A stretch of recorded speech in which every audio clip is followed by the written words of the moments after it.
For 20 years, from my teenage years through to my mid-30s, I was a high performer, but I did stress and anxiety like a champion. Sometimes I was fine with it, sometimes I was not. When I decided I needed to master a happier and more peaceful way of being, I wondered if that was the end of me as a successful, achieving professional.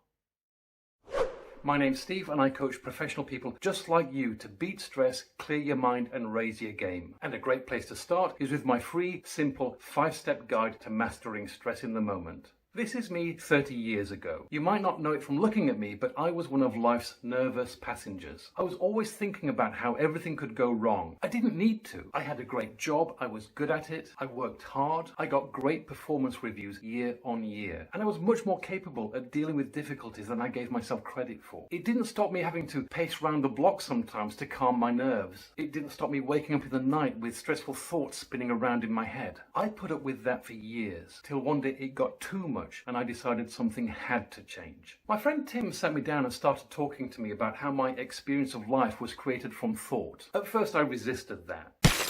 Everything I was stressing about was real, I insisted. He persevered though, and I'm glad he did, because as we talked more, I started to see that he was right, and I started to see new possibilities for me and how I could be in the world. I started the journey of learning and self-discovery that led me to learn so much about me and about human nature. I started investing in recreating myself as someone living and working from a more peaceful ground of being. I started to see something else though. I started to see what looked like a conflict between being a responsible achiever and somebody deeply grounded in a peaceful mind. I didn't want to drop out. I wanted to be a responsible, achieving professional person. I just wanted to be that with a peace of mind, a gentle but unshakable confidence, a lightness of being that meant life could be happier. As I studied with teachers who could take me further down that path and learning about acceptance, I started to question whether it was possible to be in that place and still have goals and ambitions. Or, if you prefer, projects. I wondered if it was going to become a choice, a peaceful mind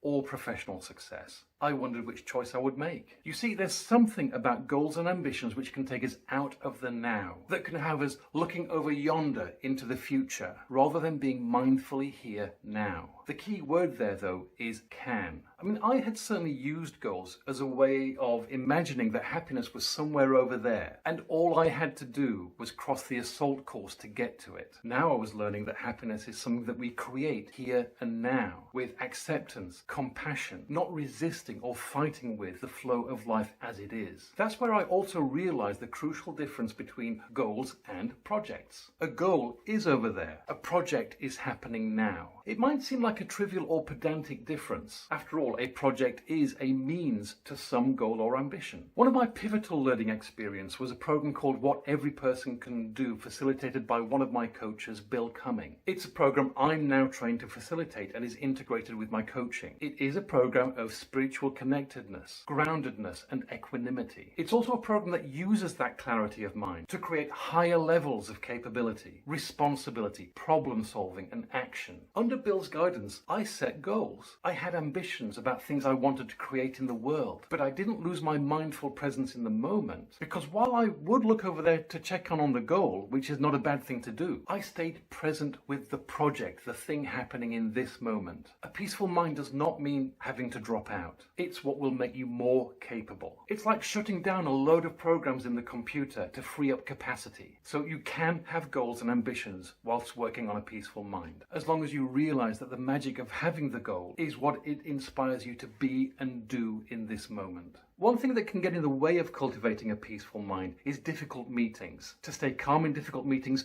watch this video here. This is Steve, wishing you health and happiness.